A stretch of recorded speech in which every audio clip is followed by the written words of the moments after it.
Hey there, MI Novard team members. I'm Matt DeSoto, our CEO. This is episode 17 of a series that I'm calling We're in This Together. And in this message, I want to give an update on our thermal imaging or temperature screening, whatever you want to call it. And then also want to discuss a process or maybe a document that we're using to help us navigate different test results that we're coming across. So first, let me talk about the thermal imaging update. So last week I shared that one of our buildings in Higgins, Pennsylvania, as well one of our buildings in Tacoma, Washington, that we were testing this new thermal imaging process. And I am excited to share that this went pretty darn well, all things considered. So we're now rolling this out at other sites across the country. And we had some other sites start as early as Monday this week, and we'll have a few more that will roll out throughout the week. And I anticipate that by the end of next week, we should have all of our sites being able to do temperature screening. And really, I want to reiterate the why behind this. And it's simply just another way that we can determine, that we have a safe work environment to operate in. So it doesn't replace the fact that we should be checking in with ourselves before we come to work to make sure that we're healthy and that those we've been exposed to and around a lot, that they're healthy too. It doesn't replace that. But what it does do is it reinforces that when we're coming into the work environment, that this is one of the ways that we can determine that all of us as team members are healthy, that our temperature is right, and that's certainly one of the primary symptoms as it relates to COVID-19. So I wanted to share that update, and again, hopefully as those sites come up and are running on this, that we're a little patient as we see this new process being introduced. I'm sure it won't be 100% flawless, but I do have confidence that we've come up with a good process, and we're going to learn as we go. I'm sure that by the end of this week, we'll identify better ways to do it, and the same next week. And as we identify those new best practices, we'll share them across the plants so that we can all benefit from that.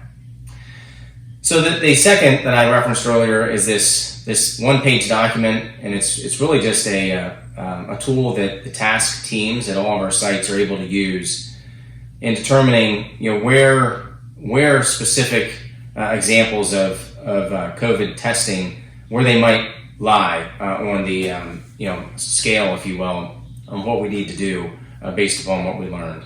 So this one pager has 6 different scenarios that we've laid out, all the way from a team member having no exposure, no concern, really based upon what we've learned in the social tracing exercise, and so thus life continues on as normal, as normal as it can be right now.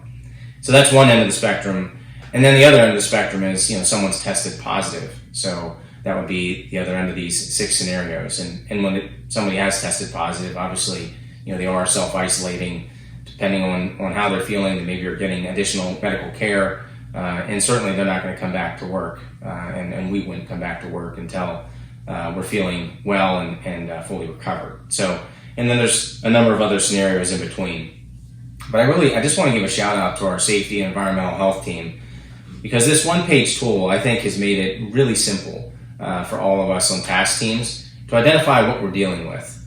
And then once we know these facts, we can bounce it off the scenarios and say, all right, what's the next best step in order to determine whether this thing that we've learned and the case that we're following, how does that affect our ability to operate at that site. So it's a great tool, and I'm sure that many of us will be learning more about it as time goes by. So before I close, I just want to reiterate some things that I've shared in the past. When we're not well, please stay home. Use this daily check-in. We shared this here, I guess now nearly 2 weeks ago. And the daily check-in can tell us a lot, looking for those primary symptoms of COVID-19.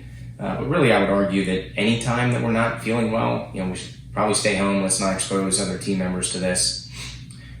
Please try our best to keep the 6 feet apart. I want to applaud all of us as team members. We've done a great job of identifying new ways to do our day-to-day job and having good ways to keep 6 feet separated. But let's keep our energy on that and our focus on that. It's helping a lot. Face coverings. I know some of them are not they're not that comfortable. It's hard to get used to. I hope we've introduced enough options now that we've found one that's the most comfortable for us. We are introducing more face shields this week across the plants. So if you've not had an opportunity to use one of those yet, I would suggest maybe try that as well and see how that option compares to the others that you've tried thus far. And then the other one is that please, because now we're putting these shields or face coverings on and off, I think it reiterate the idea of washing our hands a fair amount, making sure that as we are putting these covers or shields on our face, that our hands are clean while we're doing it. So I just wanted to reiterate those things. If I sound like a broken record, I guess it's partially by design. Once you and I are bored talking about all these simple things that we can do, then maybe we've accomplished the goal. So I do look forward to catching up with you again soon. In the meantime, be smart, stay safe, and remain confident. We are one day closer. Thanks for everything you're doing.